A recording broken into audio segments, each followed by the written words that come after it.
Okay, so I think people who are interested have already joined.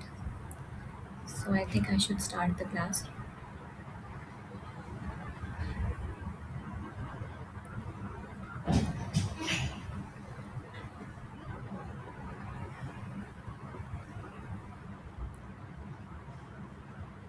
So is my screen visible to all of you?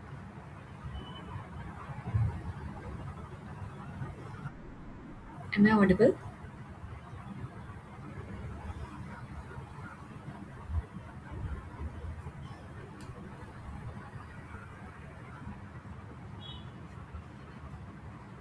It's okay. I'm audible to all of you, right? Okay. So good evening, all of you. Today we are going to discuss about this course Medicinal Chemistry Week 3, which is a NPTEL platform course, and the course instructor is Harinath Chakrapani from ICER Pune, and I am Simran, a PMRF teaching assistant. I'm a fifth year PhD student at IIT Bombay. So this is the week 3. So, in this week 3, for those who have actually joined as a new student, so these are the guidelines, and it is like we will be meeting on every Saturday, 5 to 7 p.m., and the platform will be Google Meet. And basic instruction is here there's my YouTube channel, which is Simran NPTLTA. So, here you can find all of my videos, which I have already uploaded for these video lectures, which I am taking. So already two lectures I have uploaded, and for today's session I will be uploading after the session is completed. So you can make sure that if even if you are not attending the lecture, you can take the recording session there, and please make sure that you have understood all the slides. And even if you have any query and you are not raising your hand, just type in the chat box or whatever you like, just speak it out. So now coming to the week 3. So in week 3, we will be going to discuss about the nucleic acid, RNA and protein synthesis, and enzymes as the drug targets, and kinetics and inhibition of enzymes. So this is the course which we have to look in this week. So first of all, going inward to that particular thing, first of all we need to know that what are nucleic acids, right? So, nucleic acids are molecules that store information for cellular growth and reproduction. Okay. So, as you know already, this is the basics of nucleic acid, that we have two type of nucleic acid in our body. That is deoxyribonucleic acid (DNA) and ribonucleic acid, that is RNA. So, these are the polymer which consist of long chains of monomer, that is called nucleotides. So, basically, nucleic acids are built up of nucleotides, which are the monomer molecule, and forming together as a polymer, they consist DNA and RNA. Okay. So, what is a nucleotide first? So, a nucleotide consists of a nitrogenous base and a pentose sugar with a phosphate group. So, this is a nucleotide here. Three things we have to notice: that a nucleotide consists of a nitrogenous base, that is this now, and a pentose sugar which corresponds to this moiety, and a phosphate group which is present at the 5 prime position of the sugar moiety. So this is the phosphate group. So these three together build a nucleotide. So this is what we will call a nucleotide, and DNA RNA is made up of that nucleotides. So here DNA, basically DNA has a three structures, that is primary, secondary and tertiary structure. Okay. So the building block of DNA is nucleoside, and these components similar to what we have discussed previously, that is sugar, base and phosphate group. So here the nucleotide building blocks are joined together through phosphate group, which link the 5 prime hydroxyl group of one of the nucleoside unit and 3 prime hydroxyl group of the next. So basically, what it is conveying, that the building blocks are joined together through a 5 prime hydroxyl group of one of the nucleoside and unit to the 3 prime hydroxyl group of the next. So here there is a 5 prime hydroxyl group which is present here, and it is connected to the another nucleotide through the 3 prime hydroxyl group. So 5 prime phosphate group is present, and here there is a hydroxyl group present at the 3 prime position of the nucleotide, this pentose sugar, which is connected to another unit of nucleotide forming a polymer of the nucleotides. Okay, so these are the nucleosides moiety. First of all, this is the deoxyadenosine, this is deoxyguanosine, and deoxythymidine, deoxycytidine. So basically, these nitrogenous bases are different. This is adenine, this is guanine, this is thymidine, and this is the cytosine. So when you are connecting it with this particular pentose moiety, then this is consisting what a nucleotide. Okay, so without phosphate group, it is a nucleoside, and after you are adding a phosphate group, it is called as a nucleotide moiety. Is it clear to all of you?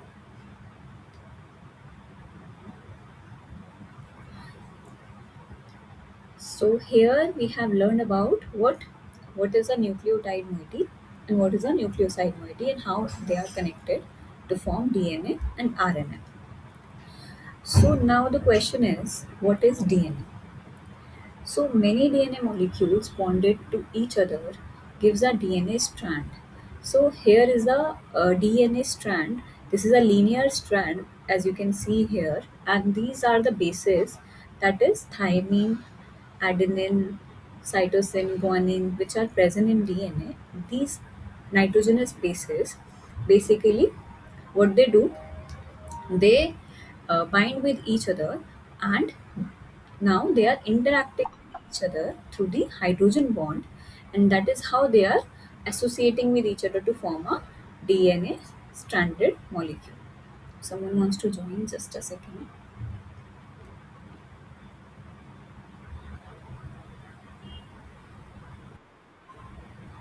Okay, so now coming back to this DNA. So here as you can see, there are these are the bases which are joined together, and here adenine and thymine are the complementary bases, meaning they associate with each other forming hydrogen bonds. Everyone please join on time.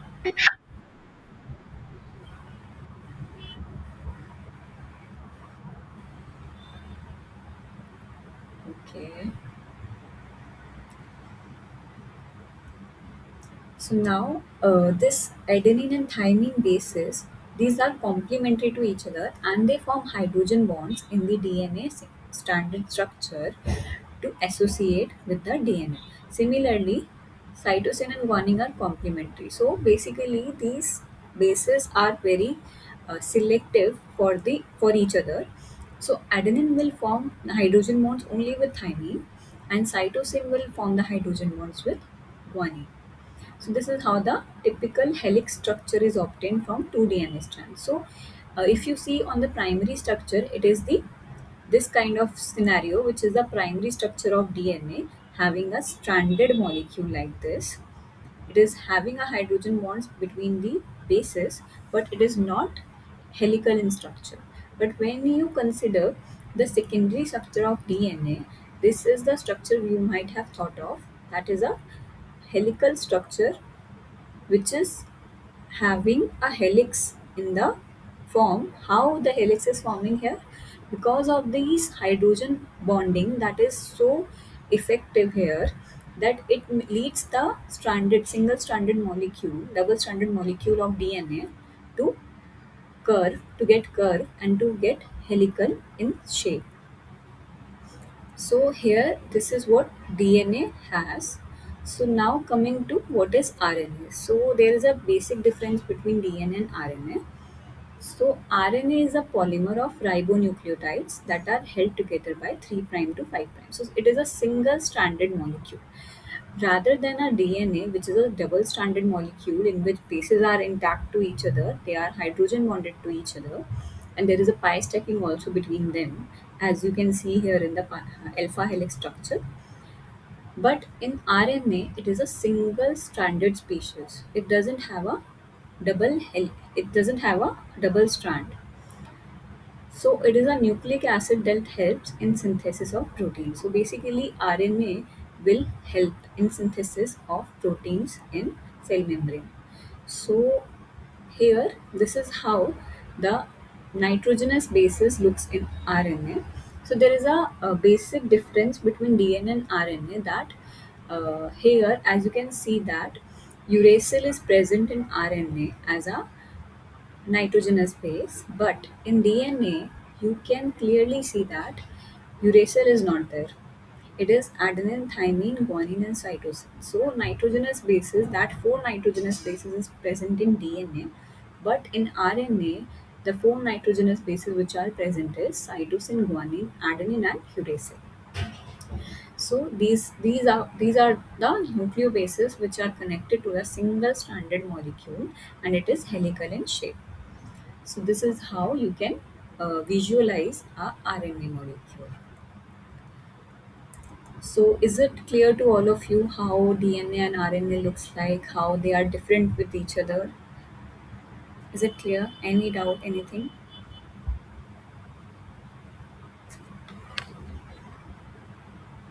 People who have joined late, any doubts?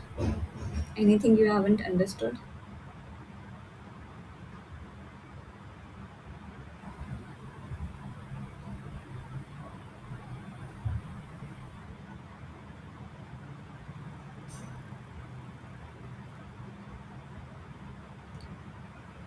Okay, so I'm assuming that everyone is getting my point. So we will be starting the tutorial now.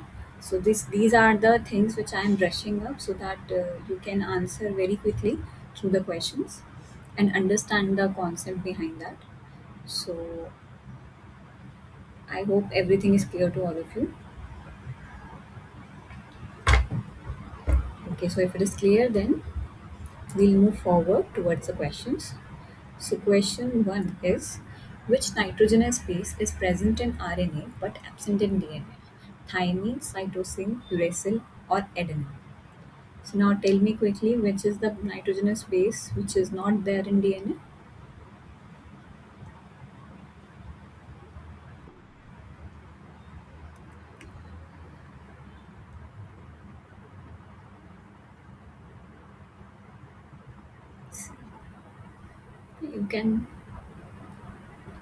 You can just open your mic.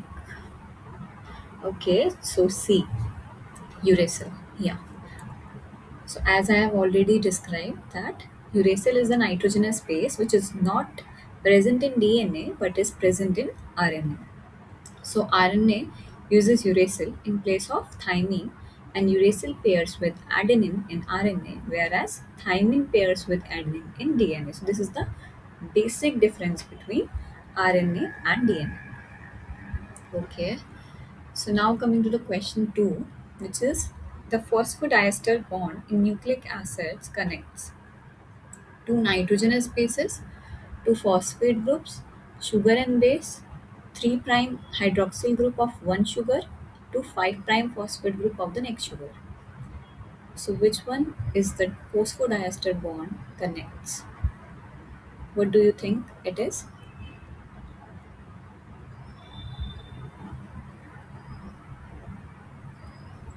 Any guesses?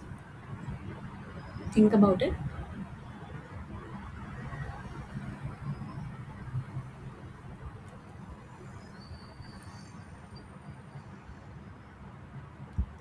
Okay, so what the question is asking, phosphodiester bond in nucleic acids. So basically, this is a bond which is formed between a hydroxyl group of one sugar with the phosphate group of the another sugar.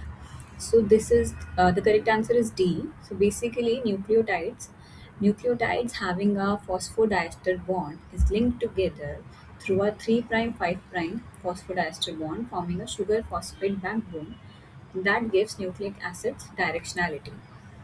So what it is conveying that one sugar and is connected to another sugar and form a bond with another sugar through 3' hydroxyl group and 5' phosphate group. So this is how you can visualize. So this is the primary structure of nucleic acid. So the primary structure of nucleic acid is the nucleotide sequence. The nucleotides and nucleic acids are joined together by phosphodiester bonds. So basically there is a bonding. This is a phosphodiester bond. This is one nucleotide and this is another nucleotide, right? So they are clubbed together, they are joined together. How? Basically there is a 3' hydroxyl group which is free in one sugar and 5' phosphate group which is free in another sugar. So they form a ester bond. So basically they form a ester bond between this hydroxyl and this phosphate chain to form a phosphodiester bond. So it is forming through a 3' of one sugar moiety to 5' phosphate with another sugar moiety.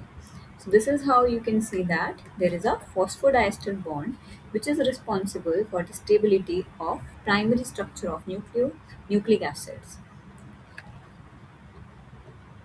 So the 3' hydroxyl group of sugar in one nucleotide forms an ester bond to phosphate group of 5' carbon of the sugar that is connected. So here two sugars are connected through one phosphodiester bond. So I hope it is clear how the phosphodiester linkage is happening between two sugar moieties to stabilize the primary structure of nucleic acids. So the correct answer is D. The phosphodiester bond is not connects the two nitrogenous bases. It doesn't connect the two phosphate group, and also the sugar and base also doesn't connect. It is the D option, that is 3' hydroxyl of one sugar to 5' phosphate of another sugar. So is it clear to all of you how the phosphodiester bond is ma- happening in two sugar moiety?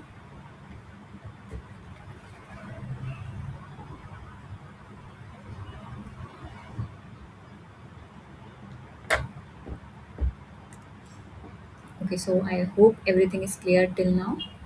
So moving forward with another question.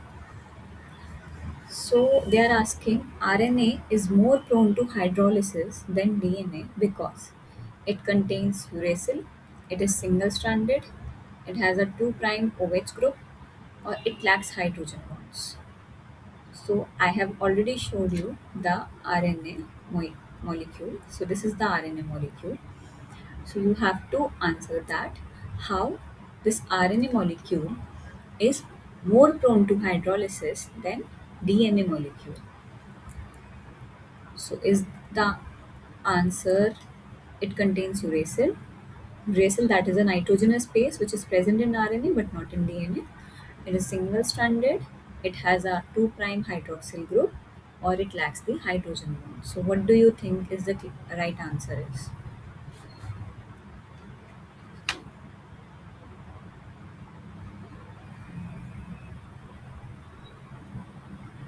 Think about it, everyone.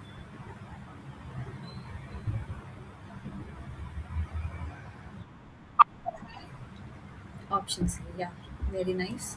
So the correct answer is option C. So as the name suggests, DNA is a deoxyribose sugar, right?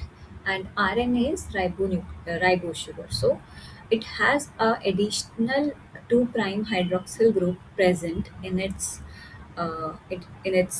molecule, so that it is more labile, it is more prone to hydrolysis than DNA. So the 2' hydroxyl group in ribose can participate in intramolecular reaction, making RNA chemically less stable, especially under alkaline conditions. So this is how you can visualize it. This is the RNA molecule, this is the DNA molecule. So as you can see here, that as it is a ribonucleic acid, it has a ribose sugar. So it has an additional 2' hydroxyl group which is free here, right? As you can see here, after the formation of phosphodiester linkage, there is another additional hydroxy group which is present at C2 position, which is responsible for the less stability of RNA. But when you are looking at DNA, there, as the name suggests, this is the deoxyribose sugar. So it lacks the hydroxy group which is there at the C2 position of DNA. So basically, due to the absence of this hydroxyl group, which is present at C2, which should be present at C2 if the sugar is ribose, it is more chemically stable than RNA. So this is because of the where the independent hydroxyl group, and it is capable of forming the other bonds and participate in other chemical reactions in the body. So that is why it is chemically less stable. So the correct answer is C. So is it clear to everyone?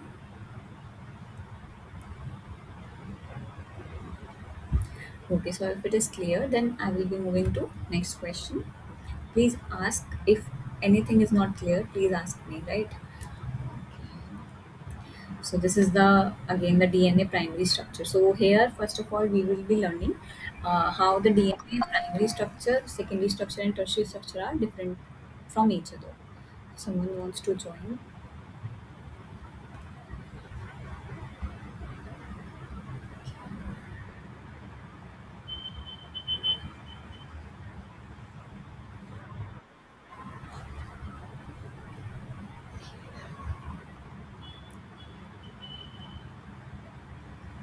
So coming back to this DNA primary structure. So as you can see here, DNA primary structure is nothing but a double stranded 5 prime to 3 prime ring. Basically this strand having the nucleotides which are joined together through a phosphodiester linkage, and it is the negatively charged phosphate backbone which is stabilizing this DNA primary structure. Okay, so the this is particularly stabilized through the phosphate backbone, that is the DNA primary structure. Okay, but when you came to the secondary structure of DNA, it is a double helical structure. So this is the double helix. So here you can see this is the helical structure, two strands. Sorry, someone wants to say something. I think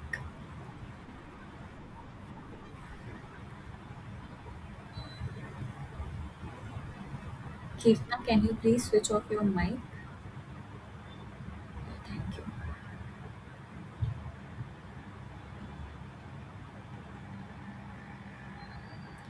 Okay, so coming back to this secondary structure of DNA. So DNA is a double helical structure. It is a double-stranded molecule, and each molecule of DNA is composed of two polynucleotide chains. So basically, there are two polynucleotide chains. What do you mean by polynucleotide? These are the nucleotides which are connected through a phosphodiester linkage, and they form a polynucleotide chain. So these two chains are joined together by formation of hydrogen bonds between these bases. As you can see here, there are hydrogen bonds between the bases, which is responsible for the two fragments to getting joined or to get interacted. Second, this DNA strands are twisted to form a double helix. So this is more stabilized when you are forming a helical structure. So they are twisted to form a double helix. And one thing which is worthy to note is DNA strands are anti-parallel to each other. So what do you mean by anti-parallel? So if one strands run into the 5 prime to 3 prime, see here this blue strand. If you see here that it is running from 3 prime to 5 prime, and the next strand, red strand, is running from 5 prime to 3 prime. So the two strands which are connecting to each other are running and anti-parallel to each other. So one strand, if it is running in 5 prime to 3 prime direction, the other would be running in 3 prime to 5 prime direction. So these are the analogs to two street lanes carrying traffic in opposite direction. So basically they are conveying that as you can see there's uh, traffic lanes, street lanes, basically which are in opposite direction. So similar to that, DNA strands are opposite in direction. So one is running if 5 to 3, the other one will running through 3 to 5. So this is how the secondary structure of DNA is. So it is proposed by Watson and Crick. So This is how it will look like. This is the DNA primary structure, basically a ladder type structure having only the nucleotides. And when the base pair combine with each other through the hydrogen bonds, it will form a double helical structure, which is the secondary structure of the DNA. Okay, so this is how the base pairs are interacting through hydrogen bond, forming the secondary structure and also stabilizing this structure. So basically, the interaction between the bases are primarily responsible for the DNA secondary structure stabilization. So now, if you are done with this particular thing, if you have understood what is the primary secondary structure of DNA, now coming to the question of these uh, type of molecule. So here they are asking, in DNA, adenine pairs with thymine through one hydrogen bond, two hydrogen bond, three hydrogen bonds, or covalent bond. So what do you think the number of hydrogen bonds are present between adenine and thymine? So for that, you need to first know the structure of these two nitrogenous bases. So if you have seen the previous slide, I have shown the hydrogen bonds between the nitrogenous bases. So there will be the counting also present. So can anyone tell me what is the number of hydrogen bond possible between adenine and thymine nitrogenous base?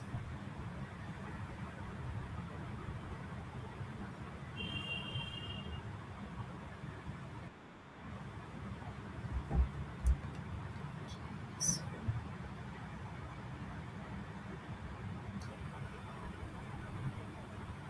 two. So one of you are saying that it is two. Okay, so let's see. So here the correct answer is two hydrogen bonds, right? So the explanation is that the adenine and thymine will pair together to form two hydrogen bonds, whether guanine and cytosine will pair together to form three hydrogen bonds. So more number of hydrogen bonds, it increase the thermal stability of DNA. So based on the number of hydrogen bonds present in a molecule of DNA, the thermal stability is getting increased. Okay. So here, as you can see, these are the structure of thymine, adenine, cytosine, and guanine. So now look at how they are hydrogen bonding with each other.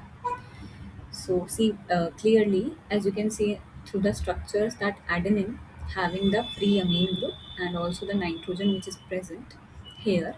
Similarly, thymine is having a nitrogen in the structure and having the carbon ketone group, basically this carbonyl group. So this is how they are connecting to each other. This carbonyl will form one hydrogen bond with the free amine hydrogen, and here this nitrogen is now forming a hydrogen bond with the uh, secondary amine. So here coming to the guanine and cytosine, so they form three hydrogen bonds. So how they are forming it? So guanine have a additional carbonyl group present in the structure. So carbonyl group, this secondary amine and this free amine. Cytosine having this free amine, secondary, uh, this tertiary amine, and basically this carbonyl group. So this is how these three groups are present to interact with these complementary three hydrogen bond acceptors and donors. So this is how they are forming three hydrogen bonds in total. So keep in mind the structure of these four nitrogenous bases and how they are interacting to form the hydrogen bonds. Okay. So is it clear to you how they are connecting with each other?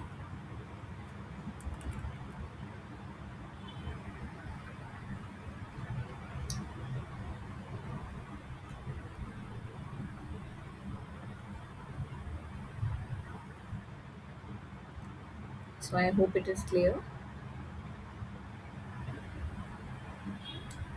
Now going to another question. So which of the following is not a difference between DNA and RNA? Is it a sugar type? Option B is nitrogenous base composition.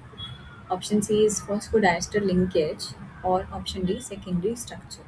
So they are asking which is not a difference between DNA and RNA. So which one of the following you think is the answer? So is it the sugar type, nitrogenous base composition, phosphodiester linkage, or secondary structure?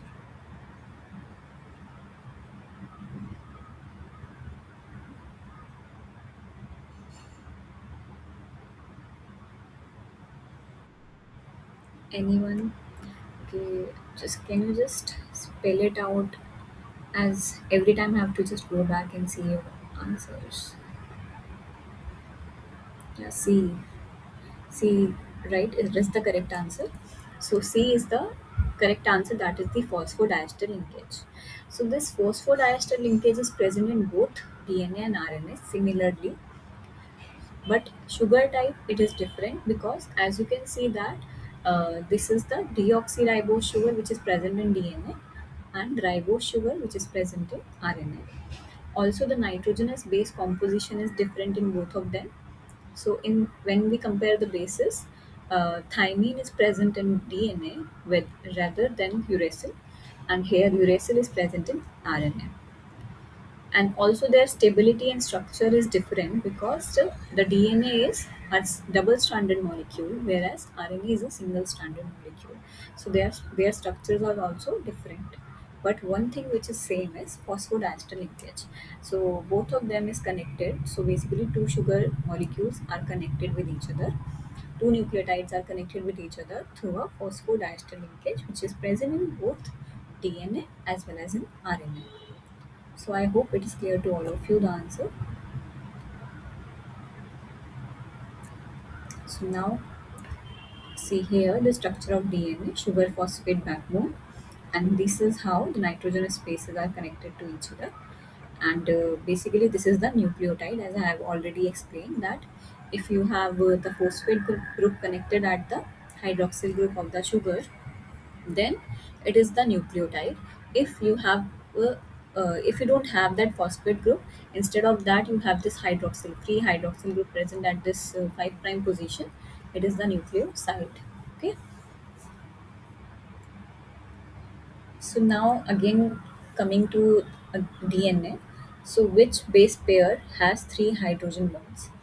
Adenine thymine, adenine uracil, guanine cytosine, or cytosine and thymine? So which base pair you think has three hydrogen bonds?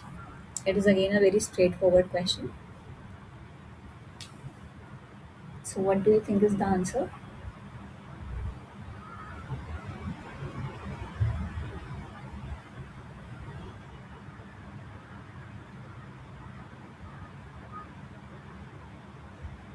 I know you people know everything, just speak it out. It's okay.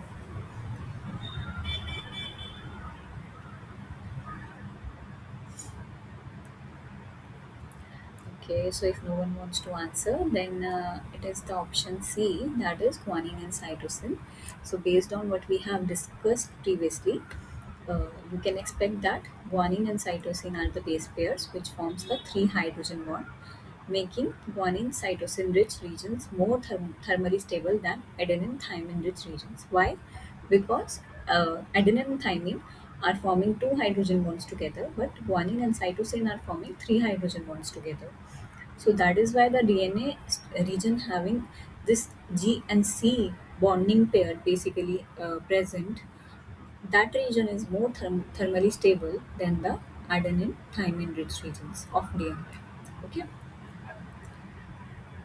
so now they're asking the primary structure of DNA refers to double helical arrangement of strands, hydrogen bonding between bases, linear sequence of nucleotide by joined by phosphodiester bond, supercoiling of DNA. So which of them is corresponding to the primary structure of DNA? So what do you think? Among these four options, which suggest the primary structure of DNA? A double helical arrangement, hydrogen bonding between bases, linear sequence of nucleotide joined by phosphodiester bond, coiling of DNA.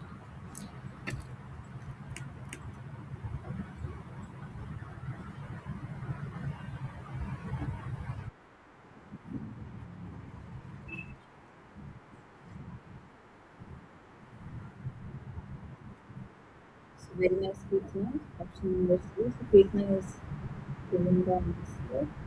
That is linear sequence of nucleotides joined by phosphodiesterone. Right. So Indu, can you please just switch off your mic? Indu?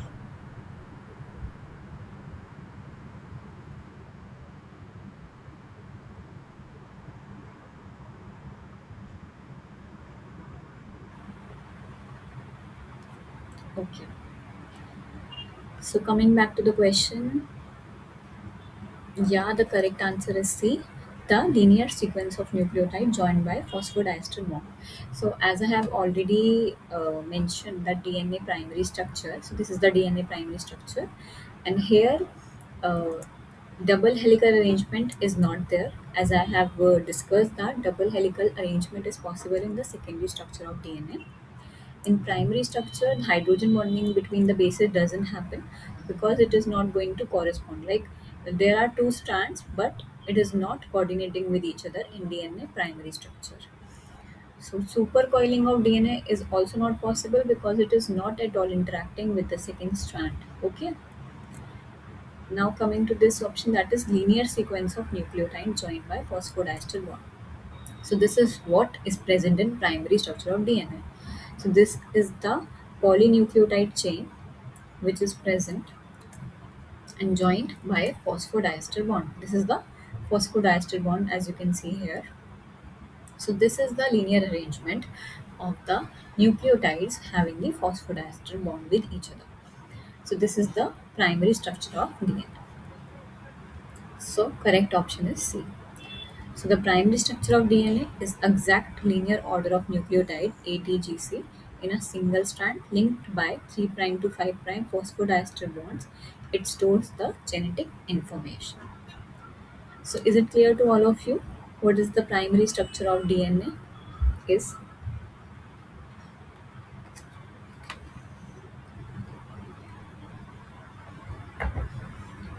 Okay, so I hope it is clear. Now moving forward. So which bond stabilizes the primary structure of DNA? Hydrogen bond, ionic bond, phosphodiester bond, or van der Waals forces? Again, it is a very straightforward question. If you have learned the concept, you can quickly answer it. So, which of the bond is stabilizing?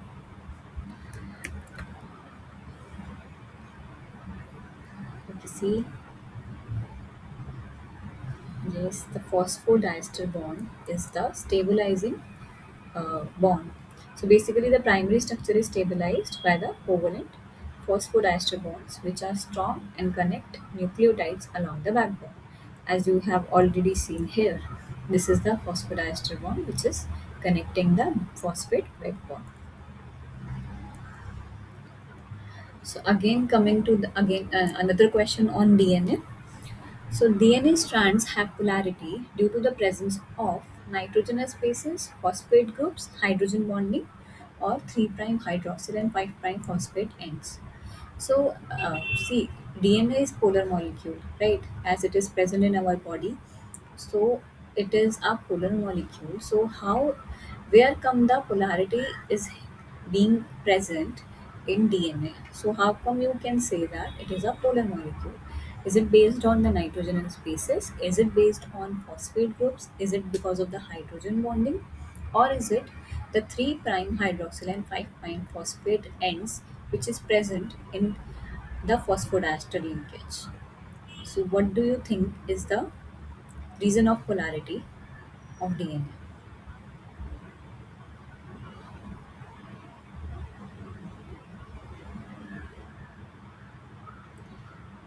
Any answers?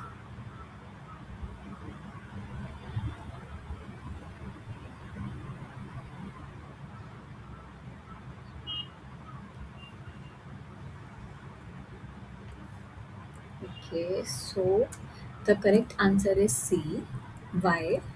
See, here what happens, each DNA strands have 5' end phosphate group and 3' end free hydroxyl group, which gives the DNA directionality, which is essential for replication and transcription. So what happens here, how you can say it is a polar molecule? Because of the negatively charged molecule present here, and also this hydroxy, 3 hydroxy group which is present at the 3 prime position. So hydrogen bonding is not exactly giving this that a polarity. It is the presence of this free hydroxyl group as well as the ionic phosphate groups which is giving it a polarity. So you can say that nitrogenous bases doesn't correspond to that, phosphate groups also doesn't correspond to that. It is the 3 prime hydroxyl and 5 prime phosphate ends. So not phosphate group is corresponding, but it is not singly corresponding to it. Okay, that is why you can say that 3 prime hydroxyl and 5 prime phosphate ends are responsible for the polarity of the DNA molecule. So I hope it is clear to everyone. If anyone has any doubt, please ask me right now.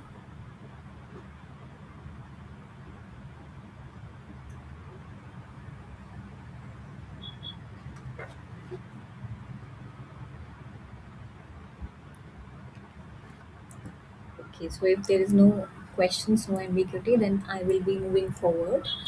So here in the next question, they are asking the sequence of bases in DNA primarily determines helical diameter, genetic information, groove width, pitch of helix.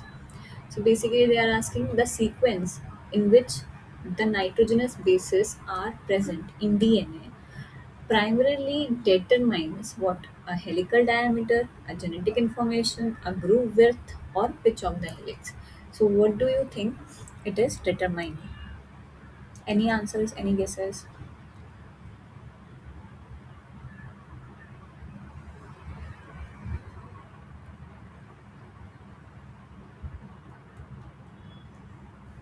So think about it. Thus, there is a particular sequence of bases, right? Uh, Sequencing as in adenine, thymine, or guanine, cytosine, in which order they are arranged.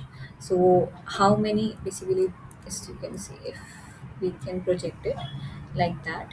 So here thymine, adenine, cytosine. How do you know that? This is the order of uh, arrangement of these nitrogenous bases. It could be thymine, cytosine, then thymine again, adenine again, cytosine again. It can be that, right? It is a random order.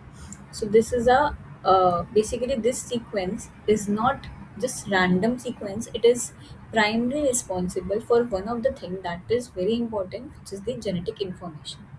So these DNA molecule, as you have already learned, that it is the genetic information carrier. So how the DNA is carrying the genetic information based on the sequence of bases. So how the nitrogenous bases are arranged in DNA molecule, a DNA strand, that depends basically on that the genetic information is depending. So that is why the correct answer is option number B, the base sequence is the genetic code. So basically, the order in which it is arranged, it carries a genetic code which determines the protein structure as well as the cellular function. That is why the sequence of the DNA bases is very important.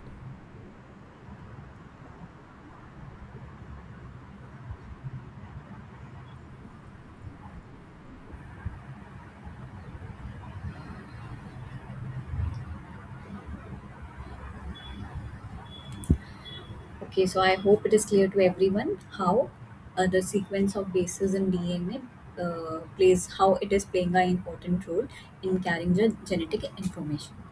Okay. So next question is the secondary structure of DNA is mainly stabilized by phosphodiester bonds, hydrogen bonds and base stacking interactions, ionic bonds or disulfide bonds. So what do you think is the stabilization means in secondary structure of DNA? Again, it is a very easy question. So can anyone answer for it?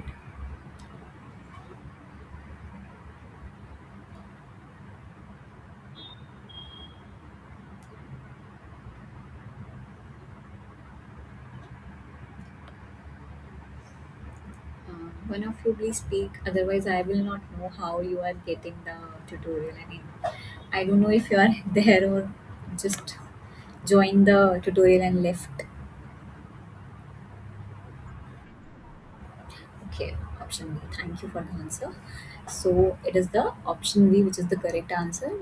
Why? Because hydrogen bonds hold the complementary bases together. So we have seen how the adenine, guanine, cytosine, thymine are holding together by the hydrogen bonds to form a helical structure, that is the secondary structure of DNA.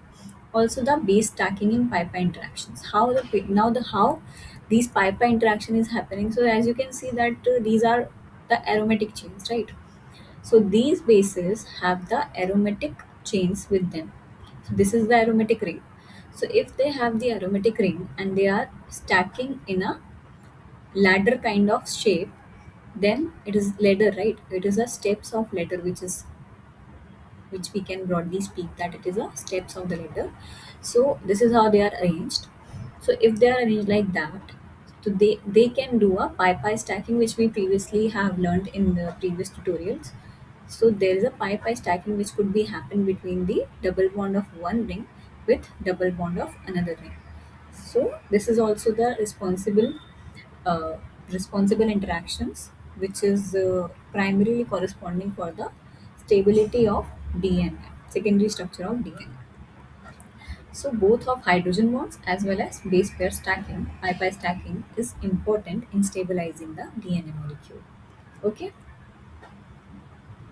So now coming again to this question, according to Watson-Crick model, DNA strands are parallel, random, anti-parallel, or circular. So Watson-Crick model has proposed the secondary structure of DNA. So what are they? What are these strands? Parallel, random, anti-parallel, or circular in shape? So what do you think is the correct answer?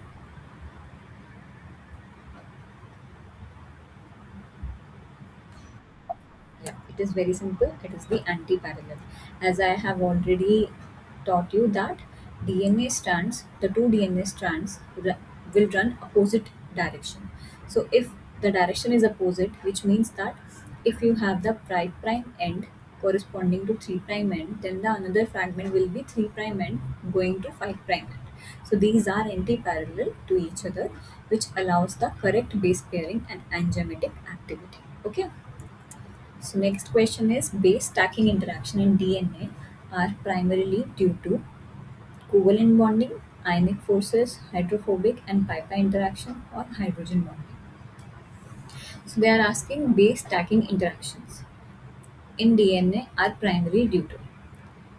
So why these base pair are stacked in a ladder kind of structure in DNA? Is it because of the covalent bonding? Is it because of the ionic forces? Is it because of the hydrogen bonding or hydrophobic interaction and pi interactions? So, what do you think is it? So, for that, first see here that how this basically base structures are.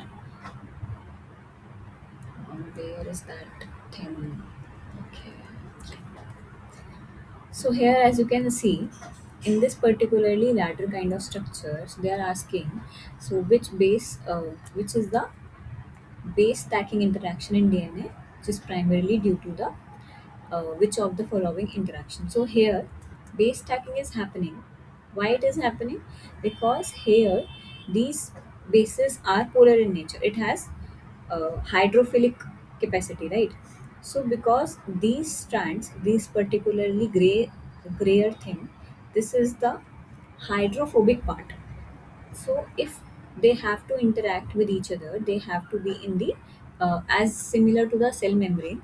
The cell membrane having the hydrophobic outer line, where as the hydrophilic inside. So basically, the polar heads are above the plane and the missiles are forming inside. So this is how they are stacked. So basically, these polar groups are stacked inside because of the hydrophobic interactions which is present in between the nitrogenous spaces. So you can say that this is the base stacking arises from hydrophobic interaction and pi overlap. Pi overlap, I have already explained how these are interacting with each other because of the aromatic ring which is present in nitrogenous spaces. So the ring double bond, the pi character of one ring is stacking with the pi bond of the another ring.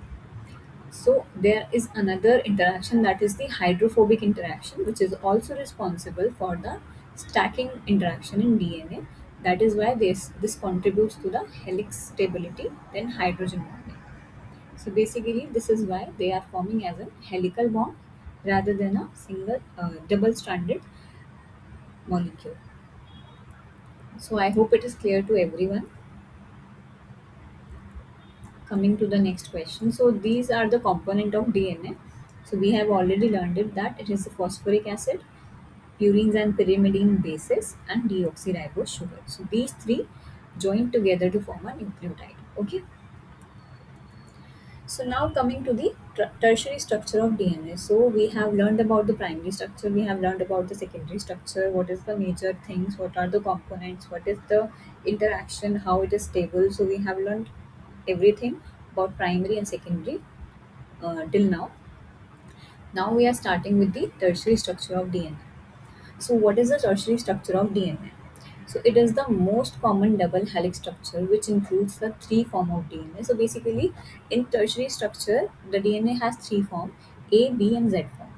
So the headedness, left or right of DNA, length of helix turn, and the number of bases per turn are the bases of different forms. So how the left or right, uh, if it is starting from the left, or is it starting from the right, the helix, based on that length of the helix and number of base pair which is coming per turn. Per turn means that when the helix is turning, so how many number of base pairs in between this one turn is coming, is the basis for the three different forms. So on the basis of these three things, we have three different form of DNA, which is the tertiary structure of DNA. So it is the location of the atom in three-dimensional space. So if we corresponds to ADNA, that is here, you can see it is the size of ADNA is 26 angstrom. So it is 26 angstrom, and it is a right-handed double helix. Basically, it is a right-handed. It is starting from a right side, so it is a right-handed double helix. It contains 11 base pair per helical turn. So basically, in per helical turn, first turn from here to the first turn, it is having 11 base pair in between. Okay, and when you come to BDNA, which is here, as you can see, pictorial picture is here. So it is the size of BDNA is 20 angstrom. It is the shorter DNA. It is a right-handed double helix again, and but it contains now 10 base pair per helical turn. So the base pair number count of base pair having starting from this to the first helical turn is 10 base pair. Okay. In ADNA you can find 11 base pairs. In BDNA you have 10 base pairs. So coming to now ZDNA, which is here, slightly more complex. So, what are the characteristics? So, it is the size of ZDNA is 18 angstrom. Basically, the size is 18 angstrom, and it is a left-handed double helix. It is starting from the left side, so it is a left-handed double helix. It contains 12 base pair per helical turn. So, it is having the maximum base pairs per helical turn. So, uh, differences. These are the differences between thus, tertiary structure of DNA, three forms A, B, and Z. So, clear cut, you can see how this ADNA, BDNA, and ZDNA are different from each other. So, it is based on the from where it is starting, the length of the helix, the number of base pair per turn the helix has. So, three things you have to keep in mind, that these are the three important things how you can differentiate the tertiary structure of DNA. Okay. So is it clear to everyone the tertiary structure of DNA? Any doubts? Anything?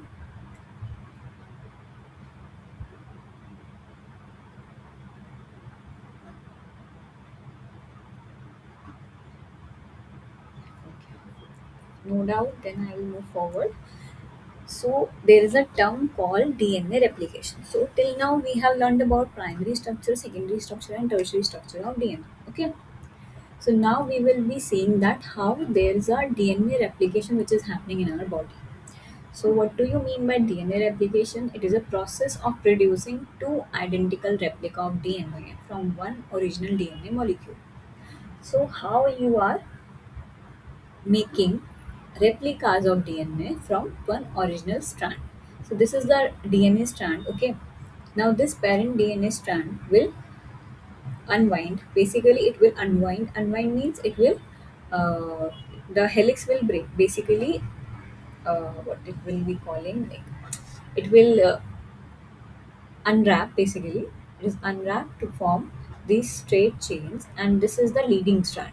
What do you mean by the leading strand? Now it is the original strand which is present in the parent DNA.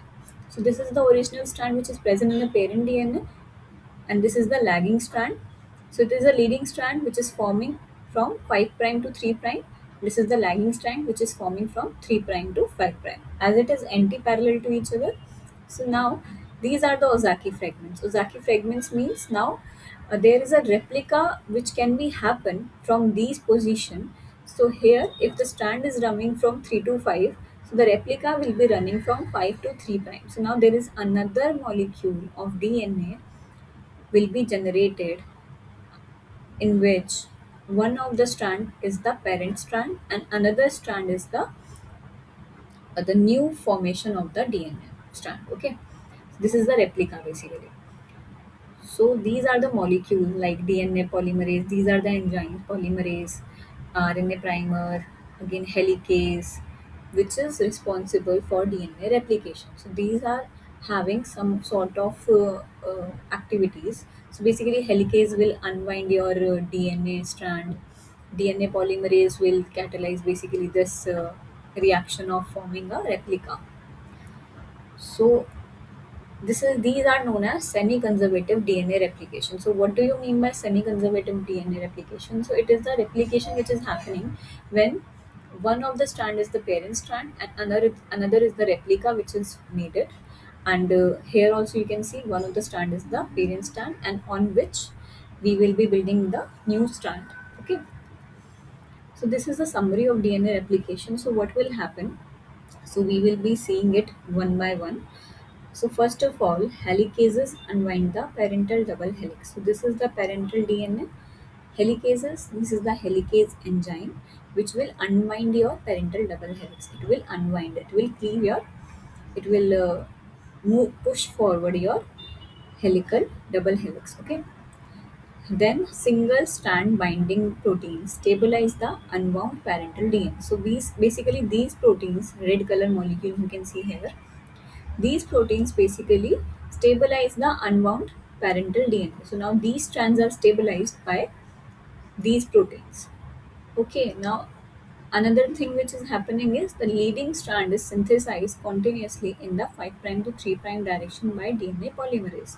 So now DNA polymerase will catalyze the formation of the leading strand. Okay, this strand is now forming in the direction of 3 prime to 5 prime, because now the parent DNA was in 5 prime to 3 prime. So now the next fragment which is forming would be anti-parallel to each other, that is 5 prime to 3 prime. Fourth is the lagging strand is synthesized discontinuously. Primase synthesizes a short RNA primer which is extended by DNA polymerase to form a Ozaki fragment. So now here in the lagging strand what happened?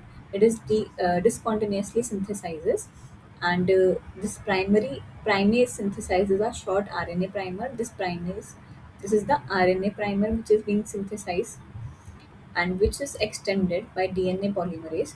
So now DNA polymerase will extend again the formation of this Ozaki strand. So now this will connect with each other to forming a another molecule of DNA strand.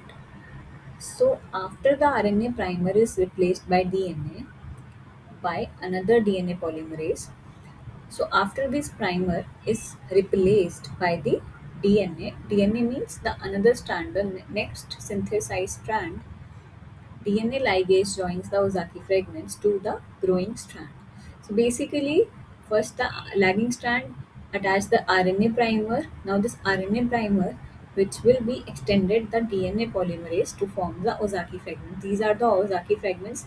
So now DNA polymerase will be forming the fragments with the parent DNA, the complementary fragments, and now the DNA ligase will join them together to form a particular strand. So this is how the steps in the DNA replication works.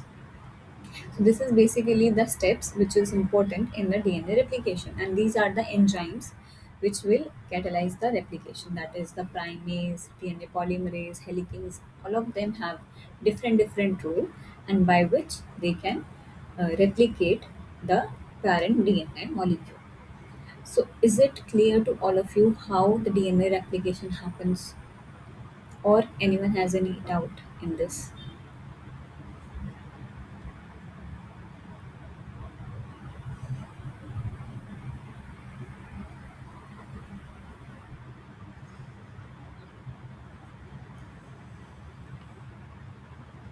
So I hope it is clear to everyone.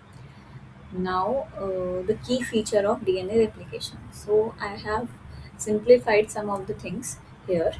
So it is the semi-conservative nature. Each newly formed DNA molecule contain one parental, that is the old strand, and one newly synthesized strand. So as I have showed you that what is meant by the semi-conservative nature, that one of the DNA strand would be older one, and one of them will be the newly synthesized one. So this is known as semi-conservative nature. So direction of synthesis, we have discussed it also. The DNA is synthesized only in 5 prime to 3 prime direction. So DNA will be synthesizing from 5 prime to 3 prime direction. New nucleotides are added to 3 prime hydroxyl end. It is a template dependent thing. What do you mean by template dependent? Each original strand acts as template. Base pairing rules: A pairs with T and G pairs with C. So this is what the DNA replication key features are. Now, major steps of DNA replication. As we have already seen the steps in the DNA replication, but here we will be thinking about the initiation, elongation, and termination. So, how it is happening? So, first of all, DNA double helix will unwind. It will open up by helicase. So, helicase breaks the hydrogen bond. Breaks the hydrogen bond between the nitrogenous bases, and it will unwind the DNA molecule, right? Then what happens? The replication begins at the specific site called the origin of replication. So it will begin at the site which is known as original origin of replication.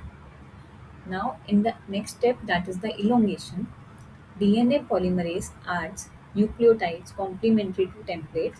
Now, DNA polymerase will add the nucleotide complementary to template. Template means now you have one strand, and based on that strand nitrogenous basis, DNA polymerase, what it will do, it will arrange the nucleotides in the next strand according to the complementary nature of the nitrogenous base. So, for example, if you have adenine in the primary strand, basically on the template molecule.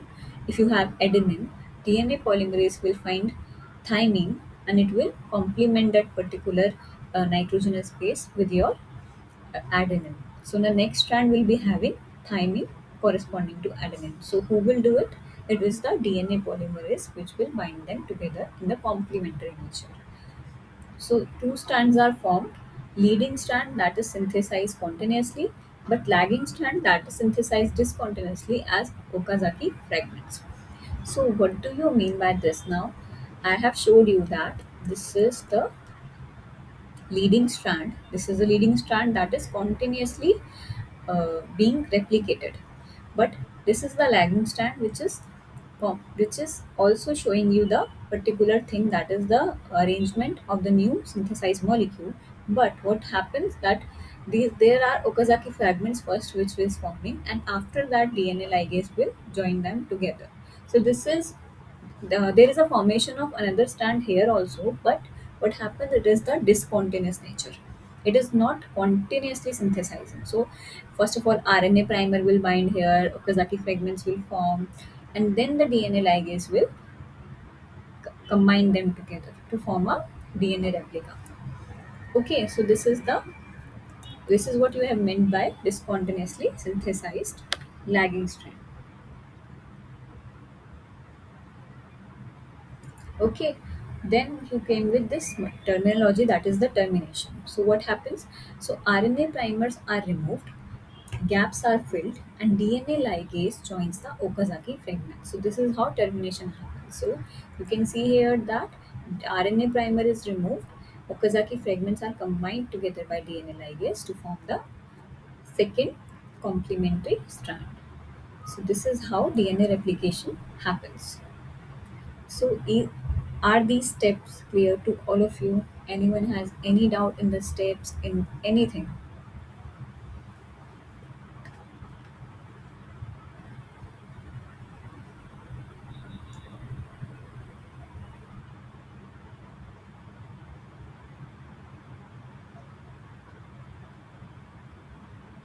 Okay, so if it is clear to everyone, then moving forward the questions of replication, DNA replication. Someone wants to join.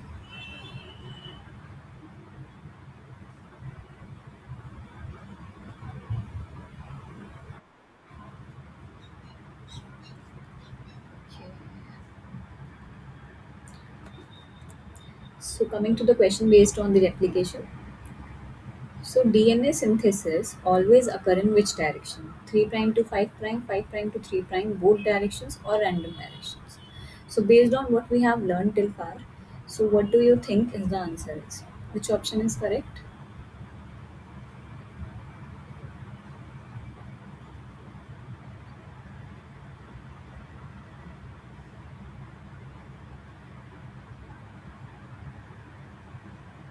Anyone?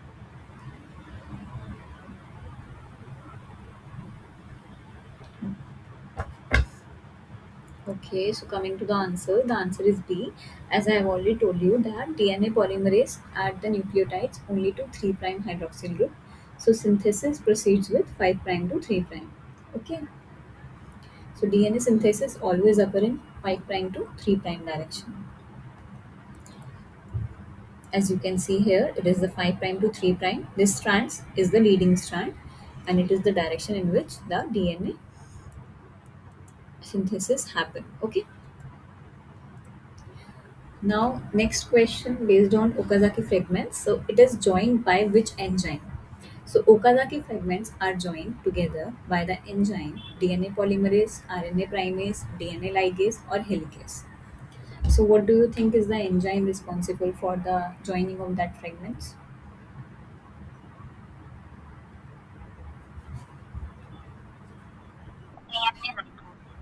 DNA ligase, right? So DNA ligase is the right answer. So this ligase molecule will seals the seals the next between Okazaki fragments by forming phosphodiester bond. So DNA ligase will uh, link the Okazaki fragments by the phosphodiester bonds to form the second strand of the replica of the DNA. Okay. So now I have not hidden that particular answer. Okay.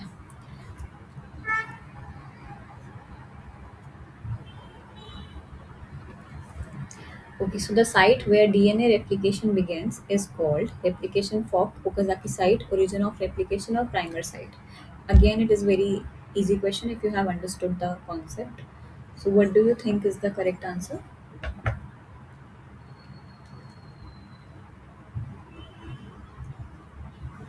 So, it is the origin of replication. So, replication starts at a specific DNA sequence called the origin of replication, where helicase begins the unwinding. Okay. Now, next question: which statement about DNA polymerase is true? It synthesizes DNA in 3 prime to 5 prime direction. It does not require a template. It requires a primer, or it joins the Okazaki fragment. So, what do you think is the true statement about DNA polymerase?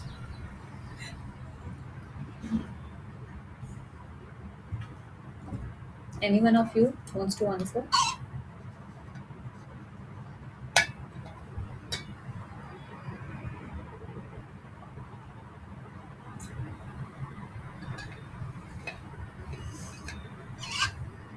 So, see, I have already told you that Okazaki fragments are joined by helicase. Then it requires a primer. No. It doesn't require a template. Yes. So now it is the it requires a primer. So DNA polymerase requires a pre-existing 3' OH group provided by RNA primer to begin synthesis. So it synthesizes the DNA molecule in 5' to 3' direction, as I have already told you, and it doesn't require a template, but it requires a primer. So RNA primer is responsible uh, for the pre-existing 3 hydroxyl group synthesis. Okay, to begin the synthesis, it needs RNA primer. See here also you can see that RNA primer is required for DNA polymerase to start the leading lagging strand synthesis. Now coming to the another question, DNA replication is called semi-conservative because only one strand is synthesized, parental DNA is completely conserved, each daughter DNA has one old and one new strand. DNA replication occurs randomly. So which do you think is the correct answer for calling it a semi-conservative method?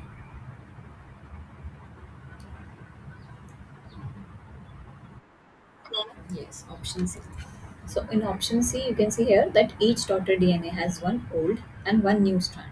I have told you that when the unwinding happens, so both of the strand, that is the lagging and the leading strand, will form another set of new strand, but the one of them is the older one, right? So, in semi-conservative replication, each daughter DNA molecule contain one parental strand and one newly synthesized strand, ensuring faithful transmission of genetic information. Why is it so? Because they want that the transmission of genetic information should be completely faithful or ensure that complete transmission is happening. Okay, that is why it is a conservative, semi-conservative process. Yes. I have also not written it. Okay. So the enzyme responsible for unwinding the DNA double helix is DNA polymerase, DNA ligase, helicase, or primase. So which of them is the correct answer? Which enzyme is responsible for unwinding the DNA helix? Helicase. Right. So helicase is responsible for breaking down the hydrogen bond between the complementary bases and separating the two strands to form the replication fork. Okay. So in this question they are asking, if the template DNA strand has the sequence 3' ATGCC 5', the newly synthesized strand will be 3' T8CGC 5', 5' ATGCC 3', 5' THCGG 3', or 3' TACGG 5'. So, what do you think will be the newly synthesized strand sequence will be? Any answers?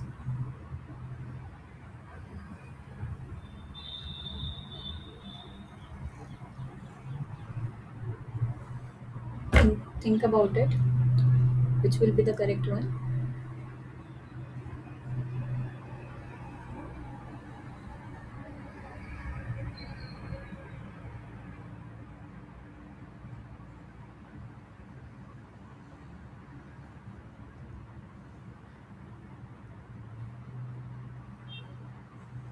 Any person, just try to answer. Think about it. Yes. Option C is the correct one. So here I have already told you that as the DNA strands are anti-parallel to each other, so that is why if it is starting from 3 prime, then the next strand, the complementary strand will be starting from 5 prime, and if it is ending on 5 prime, it will be ending on 3 prime. So here as you can see, B and C is the only option which is starting from 5 prime, so A and D will be neglected. Now coming to the base pairing, here adenine, as you can see that it will be pairing with thymine, and thymine will pair with guanine. Sorry, thymine will pair with adenine, guanine will pair with cytosine, and cytosine will pair with guanine. So because of the complementary base pairing rules, adenine will always bind with thymine and guanine will always bind with cytosine. it is an anti-parallel orientation. So keep in mind those two things and you will be able to answer. So the next sequence will be 5 prime T A C G G 5 prime, sorry 3 prime. So which is corresponding to this C option. Okay. So next time we'll be having this 5 prime T A C G G 3 prime arrangement. So is it clear to all of you? Anyone has any doubt regarding it?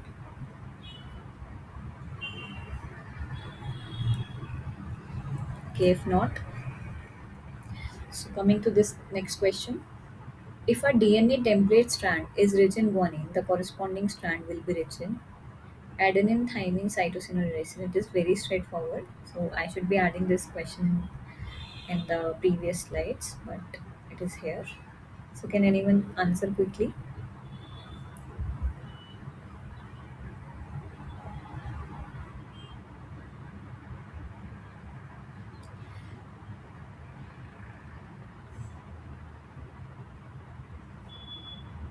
So if it is the DNA template strand, it is rich in guanine, which means the corresponding strand will be rich in adenine or thymine or cytosine or uracil.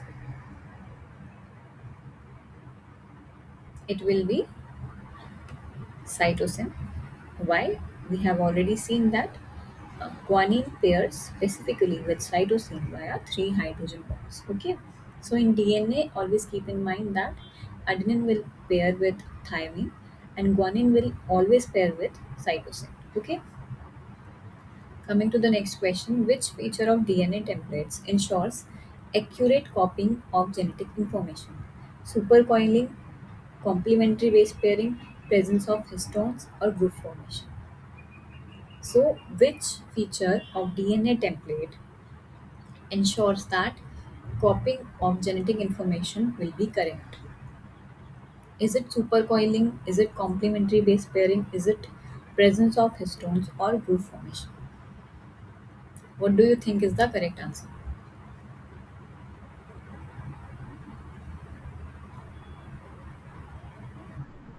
Option B, right. So complementary base pairing, as I have already explained that, it is primarily responsible and it ensures that the new strand faithfully copies the information from the template strand. So that is why there is a complementary base pairing which is happening. Okay. So it is the complementary base pairing which is responsible for passing on the genetic information. So another question here, they are asking the enzyme that relieves supercoiling ahead of replication fork is helicase, ligase, primerase, or topoisomerase. So what they are trying to find out that which enzyme is responsible that relies supercoiling ahead of the replication fork. So basically, as you can see that the double helical structure could also form a supercoil structure, right? So supercoil structure maybe I will be having in this, I don't know, but the supercoil structure is kind of circular structure of the DNA molecule. So basically, it is a supercoiled structure. So the enzyme which actually stops that supercoiling of happening ahead of the replication fork, because if the supercoiling is happening, then the the helicase will not be able to unwind the double helical structure to form the DNA replication, right? So that is why there should be an enzyme that stops or the supercoiling ahead of the replication fork. So which enzyme will do it? It is the topoisomerase that prevent overwinding by introducing temporary breaks in DNA. So basically, this is the topoisomerase which prevents the overwinding by introducing temporary breaks in DNA. So why is it important? Because there should be an enzyme that stops the supercoiling. Because if the supercoiling happens once, then there will be no replication that could be possible, because now the helicase cannot unwind your supercoiled DNA molecule. Okay, it will only unwind the double helical form. It will not unwind the supercoiled form. So there should be an enzyme that would be stopping that particular scenario. So that is topoisomerases. Okay. So now the next question is, which enzymes removes RNA primers in prokaryotic DNA? replication. It is DNA polymerase 1, polymerase 3, DNA ligase, or topoisomerase. So basically, as you can see that there was a RNA primer which was there in DNA replication process. So which enzyme will remove that primer for you to begin the lagging strand complementary synthesis of the new strand? So what do you think will be the correct answer? Which enzyme is responsible?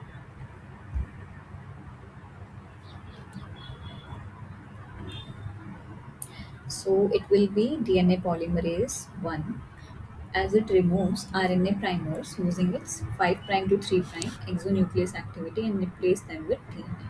So this is DNA polymerase 1 which will remove your RNA primers. Okay. So I hope it is clear. So we will be stopping our class now.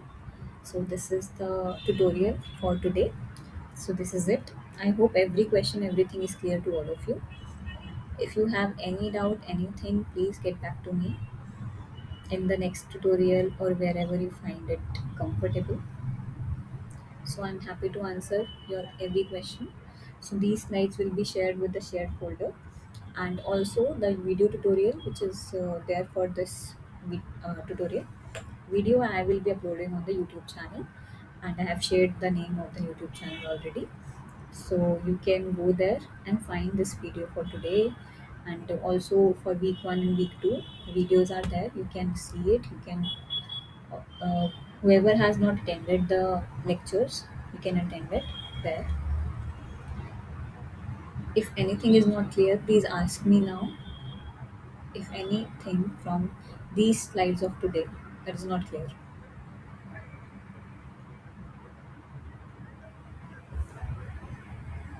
So I assume everyone is able to understand whatever I was trying to convey through the section.